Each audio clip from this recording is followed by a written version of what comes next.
안녕하세요. 아포입니다. 오늘 영상 제목도 좀 흥미롭죠?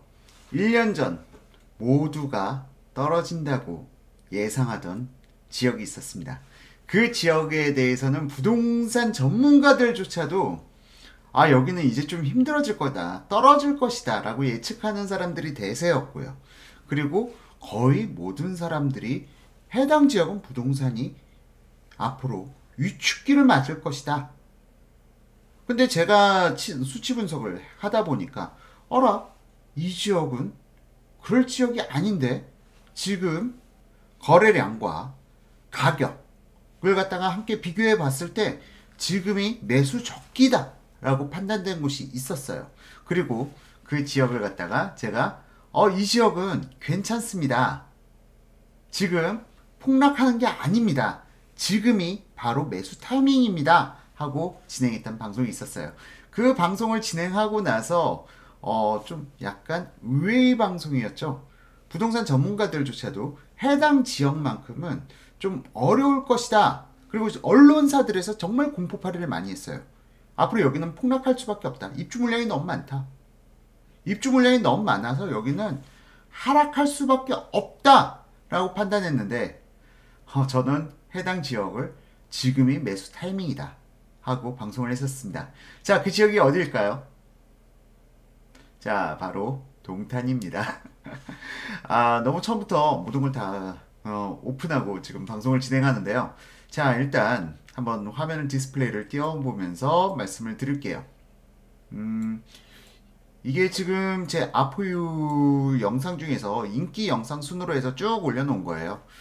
지금 잠시만요. 화면을 좀 키울까요? 자, 보시면은 제 영상 중에서 뭐 30만원, 20만원 뭐 그렇게 나오는 것들도 있는데, 동탄 신도시 정말 폭락했나? 라는 영상과 관련돼서 이게 지금 1년 전에 촬영했던 영상이죠. 자, 이 영상을 들어가 보게 되면요, 뭐 방송 내용까지는 제가 여기서 재생하진 않겠습니다. 혹시 궁금하신 분들께서는 다시 한번 과거 영상입니다. 동탄 이 신도시 정말 폭락했나 검색해서 한번 찾아보시면 되고요. 자, 이 당시 제가 해당 지역 지금 매수 타이밍입니다, 아주 지금 분위기 나쁘지 않습니다 라고 방송을 진행했는데, 이때 댓글들 반응을 한번 보시죠. 자, 이때 댓글들 반응을 보게 되면요, 잠시만요. 자, 당신이 동탄 가서 아파트 하나 분양받고 인증샷 하나 찍어서 보여주면 믿음아. 별 이상한 인간들이 나와서 부동산 반기 좀 끼네 하네. 네가 동탄 사면 믿어줄게. 용 쓴다. 마이너스 피 2천에도 안 사는데. 아쉽죠? 이때 마이너스 피 2천에 사셨으면 이분 돈 많이 벌었죠.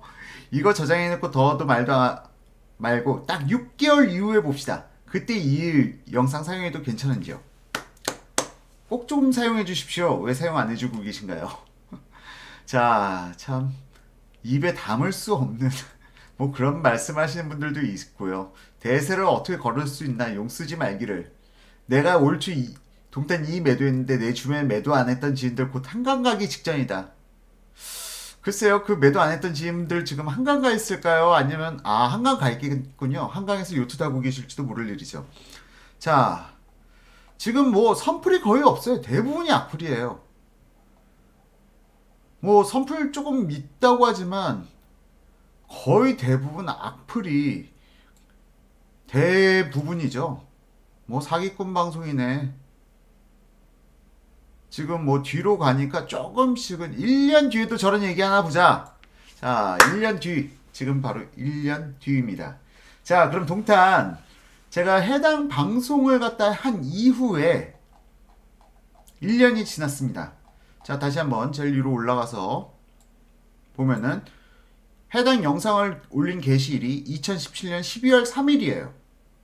지금 1년하고 1개월 정도 더 지났네요. 지금 동탄 시형 어떻게 변했을까요? 함께 보시죠.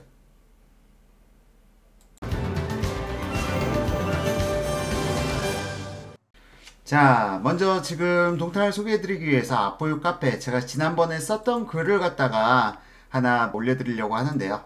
자, 지금 현재 동탄 2기 신도시에서 영천동은 동탄 2기 신도시의 북측 지역이고요. 그리고 청계동이 동탄 2기 신도시의 중심 지역, 시범 아파트가 있는 지역입니다. 자, 그리고 세 번째, 오산동과 목동이 바로 동탄 신도시, 동탄 2기 신도시의 남측에 위치해 있는 부분이고요. 이 남측으로도 또 아파트 단지들이 있지만 거기는 지금 현재 공사 중이어서 아직 입주하는 곳은 그렇게 많지는 않습니다. 그래서 오늘 짚어볼 곳은 영천동과 청계동, 그리고 오산동, 목동 이렇게 세 개 지역을 중심으로 해서 지난 1년 동안 동탄이 어떻게 변했는지, 가격대가 어떻게 변화했는지, 정말 아포유는 사기꾼이었는지 한번 보도록 하겠습니다. 자, 지금 엑셀 차트. 이거는 제가 직접 만든 차트이고요. 이걸 갖다 뭐 어떻게 만들었냐라고 말씀하시는 분들이 많은데, 이거는 뭐 엑셀 연산, 국토교통부 실거래가 자료들을 갖다 모두 취합해서 만든 자료입니다. 자, 경기도 화성시 먼저 영천동을 눌러보면요. 지금 이 표 보는 방법은 이게 좀 시간이 걸리니까 벌써 됐네요. 이 회색 막대가 거래량입니다. 매매 거래량이고요. 그리고 이 붉은색 막대가 봉차트입니다. 주식에서 여러분들 봉차트 많이 보시죠? 이 빨간색 봉이 가장 위에가 최고가, 그리고 가장 밑에가 최저거래가. 자, 그럼 보시게 되면요. 지금 현재 가격대가 작년 제가 2017년 12월에 방송을 할 때까지만 해도 최저 거래가는 약 2억 중반대에서 최고 거래가가 5억을 넘지 못하고 있었습니다. 2017년 12월까지요. 그런데 제가 2017년 12월 이후에 지금 동탄 나쁘지 않습니다 라고 말씀드렸었고, 실제 이후에 가격대가 최고 거래가가 5억대를 넘어서 6억대를 넘어서더니 7억대까지도 거래가 됐습니다. 이건 영천동 기준이에요. 영천동 기준이고요.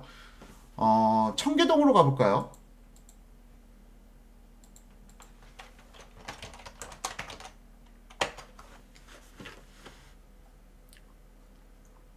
자, 청계동으로 넘어오면요. 청계동, 바뀌었네요. 이제 청계동. 지금 거래가가 2017년 12월에 제가 말씀드렸을 때 8억을 갖다가 8억 넘은 경우가 한 2달 정도 있었는데, 그 이후에 지금 10억까지도 거래가 발생되었습니다. 지금 9억 9,800까지 거래됐네요. 죄송합니다. 제가 200만원 뻥튀기 시켰습니다.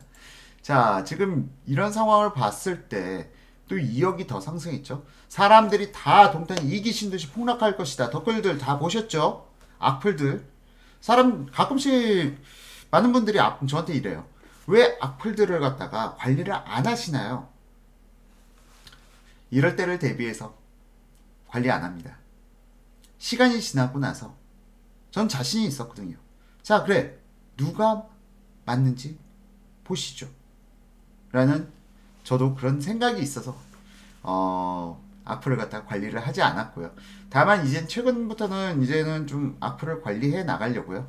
저희 딸이 이제 좀 한글을 갖다 읽기 시작하고 스마트폰을 보기 시작하더라고요.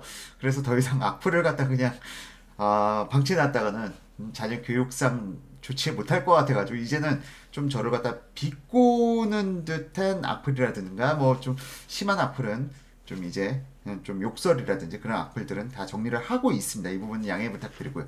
자, 어쨌든 청계동 보셨고요. 청계동도 지금 최저거래가도 상당히 많이 올라가 있는 상황이고, 2017년 12월 대비해선 가격대가 상당히 올라가 있다는 게 지금 한눈에 보입니다. 자, 청계동 보셨고요. 다음 오산동 볼까요? 자, 지금 이게 좀 시간은 걸려요. 자, 오산동도 거래가가 12월 달에 4억 2천대에서 거래됐던 게 최고가네요. 4억 맞죠? 4억 1,500, 4억 2천. 4억 2천에서 거래됐던 게 최고가인데 5억을 넘어섰어요. 5억 500만원. 자, 오산동 봤으니까 마지막으로 목동인가요? 서울 목동 아닙니다. 자, 목동을 보게 되면은 최고 거래가, 이때는 입주가 거의 별로 없었을 때군요. 목동은 좀 비교사리로 하긴 거시기 한데 뭐 최고 거래가 5억에 근접해서 거래가 되었습니다. 자, 지금 이렇게 해서 화장실을 다 보셨는데요. 지금 실제 여러분들이 생각하시는 것과 실제 시장의 변화 어떻게 흘러왔나요? 자, 다시 한번 지금 화장실에서 집값이 주택가격이 가장 높게 형성된 곳은 청계동이죠. 시범단지가 있는. 자, 청계동으로 다시 들어와서 면적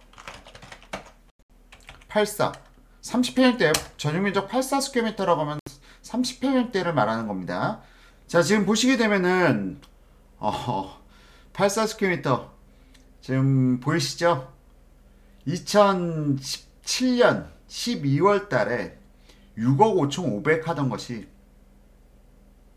최고 거래가 6억 5,500을 찍었어요. 그런데 이것이 오르더니 8억 7천, 최고 거래가 8억 7천까지 찍었습니다. 물론 말씀드렸다시피 지난 방송에서 말씀드렸다시피 지난 방송이라고 하니까 좀 어색하네요. 1년 전 방송에서 말씀드렸다시피 전세가는 지속적으로 하향할 것이라고 저는 그때도 예상을 했어요. 전세가는 그때도 하향할 것이다. 실제 전세가는 2017년보다 2018년 더 떨어졌습니다.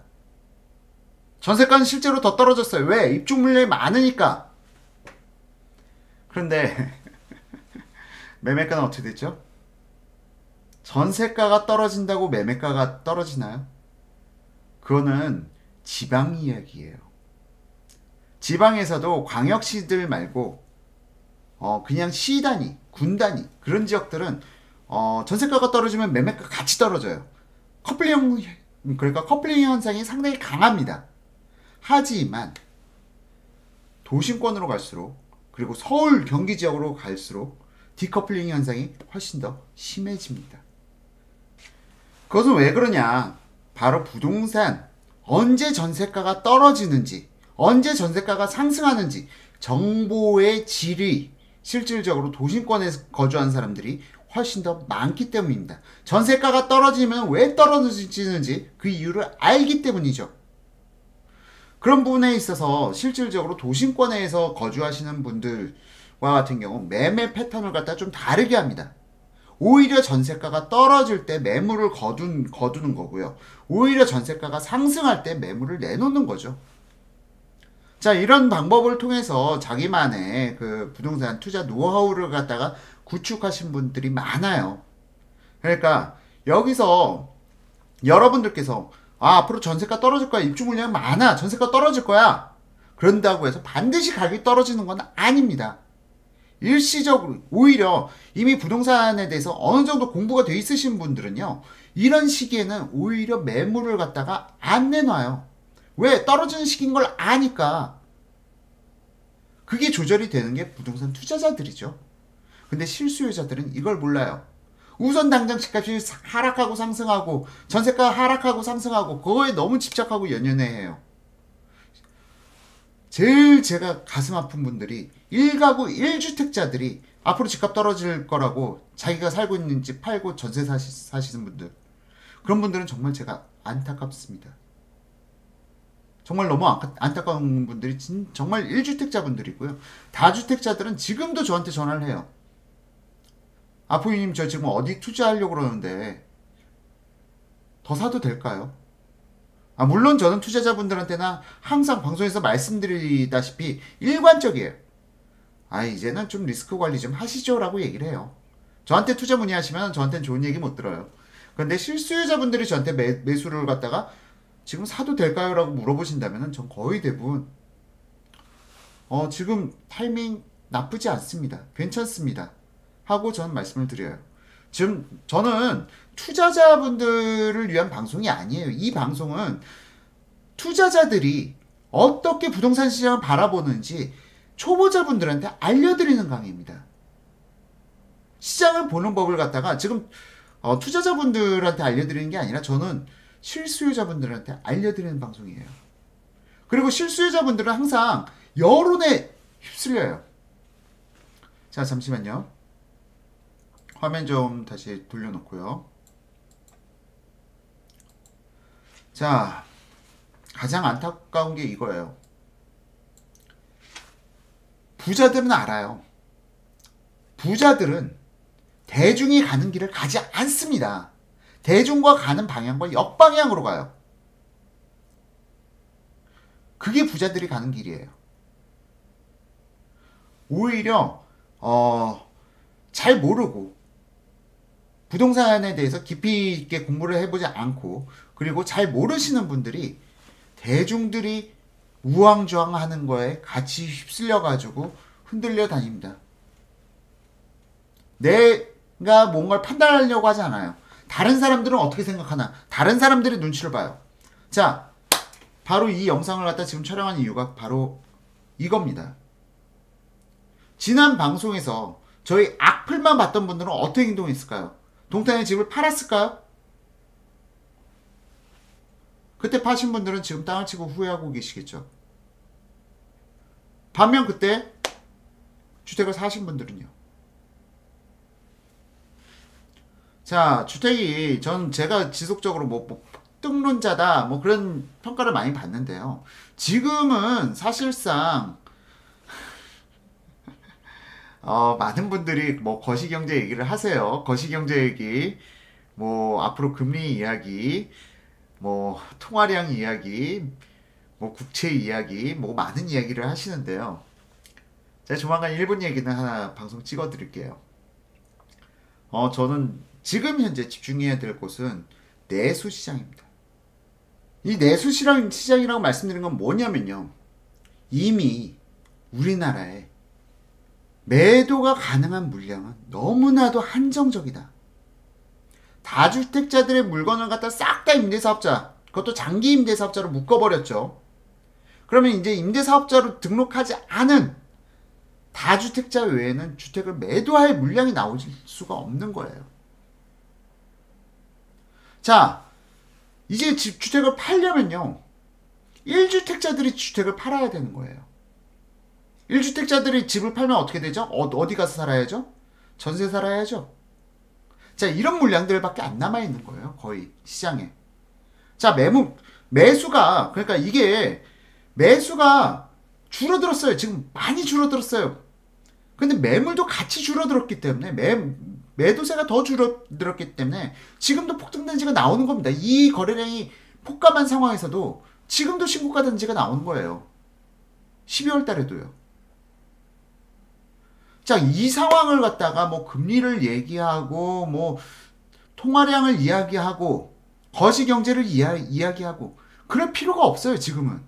그렇기 때문에 제가 거시경제 얘기를 안 드리는 거예요. 앞서 말씀드렸다시피 거시경제 얘기는 조만간 또 할 겁니다. 하지만 앞으로 과거 방송들이 거시경제 얘기를 안 한 게 아니에요. 거시경제 얘기를 계속했는데 요즘은 거시경제 얘기를 안 하는 이유가 이미 시장의 수급 불균형이 깨져버렸어요. 현 정부의 부동산 정책으로 인해서. 자, 이런 상황에서는요. 아무리 경기가 안 좋아도 매물이 안 나온다면 가격은 어떻게 될까요? 매수세 줄었어요. 완전히 줄었어요. 매도세가 더 줄면요. 시장은 수요와 공급에 의해서 그게 가장 첫 번째 원칙이에요. 이것도 지금 파악이 안 된 상태에서 거시경제가 어떠니 금리가 어떠니 그런 얘기 논할 필요가 없는 겁니다. 어차피 임대사업자 하신 분들은요. 안 팔아요. 못 팔아요. 자, 이걸 생각하게 되면 시장의 매물은 어마어마하게 줄어든 상태인데 어차피 매물이 없는데 수요들은 항상 있고 시장이 어떻게 될지 지금 2019년 시장도 저는 상당히 불안하게 보고 있습니다. 제가 폭등을 희망한다고요? 전 폭등을 희망하지 않아요. 전 폭등을 절대 희망하지 않습니다. 전 폭등을 희망하는 사람이 아니에요. 그런데도 2019년 전 또 무섭게 바라보고 있습니다. 과연 2019년 시장 어떻게 흘러갈까요? 개인적인 생각으로는 실수요자시라면 올해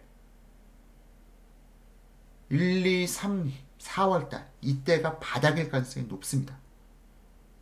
1, 2, 3월달 조금 공격적으로 보시면은 지금 매수하셔도 되고요. 조금 더 눈치를 보신다면 늦어도 3월달 이전에는 매수하시는 게 좋을 거예요.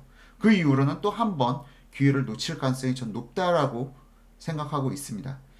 자, 어쨌든 오늘 방송은 뭐 제 자랑하기 위한 방송이 아니고요. 실제 여론의 움직임, 그리고 언론의 움직임, 군중들이 하는 이야기, 그것보다는 여러분들께서 보다 본질적으로 부동산의 원리를 갖다가 공부해 보시면 어떨까 라는 의도로 한번 이 방송을 촬영해 봤습니다. 자, 오늘 방송 또 좀 자극적인 소재로 좀 자극적인 내용으로 방송을 했는데요. 다음번에는 또 한번 좀 뭐라고 해야 될까요? 시황이 아니라 기초 상식적인 차원에서 거시경제적인 부분을 한번 다뤄드리도록 하겠습니다. 자, 그럼 다음 방송도 기대해 주시고요. 오늘 방송 여기까지 시청해 주신 아포의 가족 여러분, 그리고 유튜브 시청자 여러분, 감사합니다. How long, time after time, I've been loving you.